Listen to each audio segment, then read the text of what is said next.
Chapter 5. He massages his shoulder. Turning to me, he points at the satchel. What are you carrying in that thing? Rocks? My mouth falls open. I expected someone older, someone more threatening, but he's just a tall boy. Not a boy, really. He must be about Sadie's age. He bends over now, planting his palms on his thighs, his breathing ragged. His hand trembles as he points behind to where he nabbed me. Look. A wooden beam glowing red like volcanic rock crashes to the ground where I was praying. My eyes widen. He rubs his shoulder again. I'm sorry, I stammer. I thought you were a crook. He adjusts his cadet cap, lifting it enough that golden waves of hair peek out. His eyes are so blue I can see them from where I've landed, but maybe they're magnified by his sooty face. How do you know I'm not? A playful smile dimples his cheeks. He holds out his hand and pulls me to my feet, slinging his newspaper pouch to one side. Where's your folks, Braids? He flips one of my few remaining plates upward. I step back, jarred by his boldness. We were separated before the bridge. My voice wavers. I squeeze my eyes shut. Don't cry in front of a complete stranger. Keller Callahan. He extends his hand. You might have introduced yourself before you kidnapped me. I cross my arms, ignoring his offer of a handshake. He withdraws it and shrugs. You gonna tell me your name? I stare at his newspaper bag. If I tell him my name, he's likely to recognize it. Whimsy Wildfire, huh? I could give him a false one, but I need to find my family, and a fake name won't get me far. I blow out a breath, frustration and indecision wrestling with my common sense. Whimsy. My name is Whimsy, Greatheart. I study his face, waiting for a sign of recognition, but he just nods. Water. I could use some water.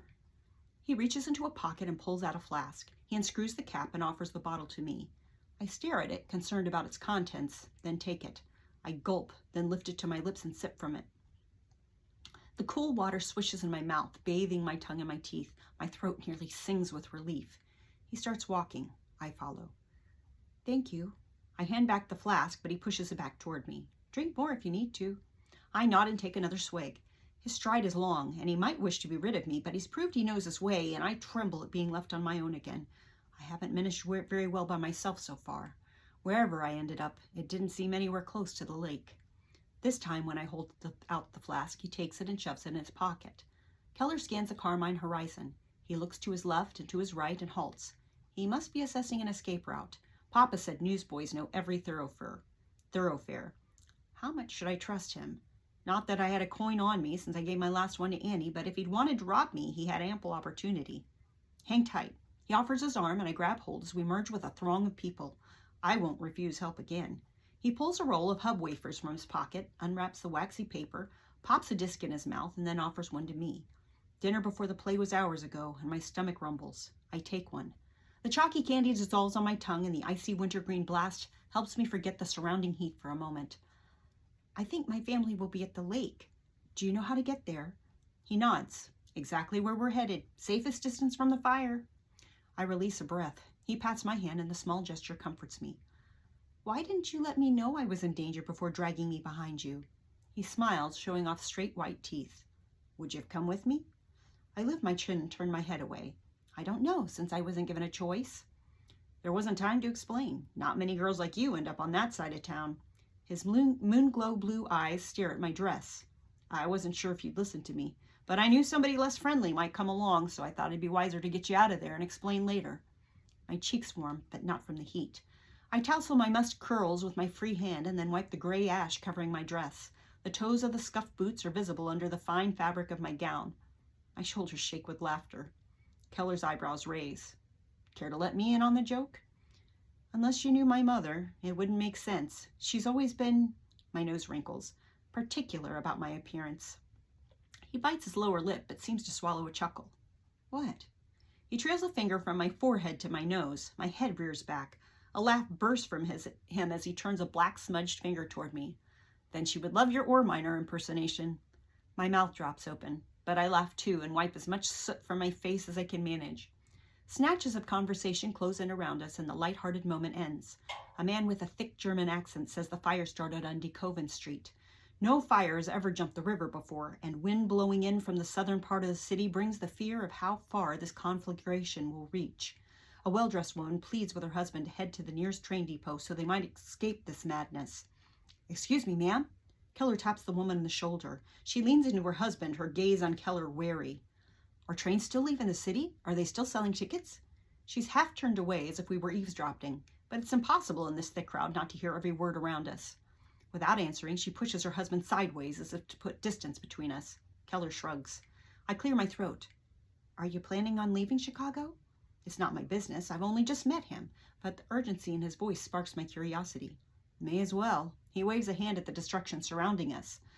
Doesn't look like anybody's going to be buying papers anytime soon. Or maybe everyone will be buying them. He pops another disc in his mouth. His lips pucker. Yeah, maybe. Besides, don't you have family who would miss you? A wall buckles, and the rumbles of collapsing bricks drowns out his reply. We race past, dodging the red flare that shoots into the night sky. An ember lands on my gown, and the fabric ignites. I push off Keller, twirling to escape. My nerves pop like the crackling sparks. Keller bunches my skirt and flings his newspaper satchel at the flames. Fire smothered, I nearly collapse against him, my every muscle as flimsy as rubber. You all right?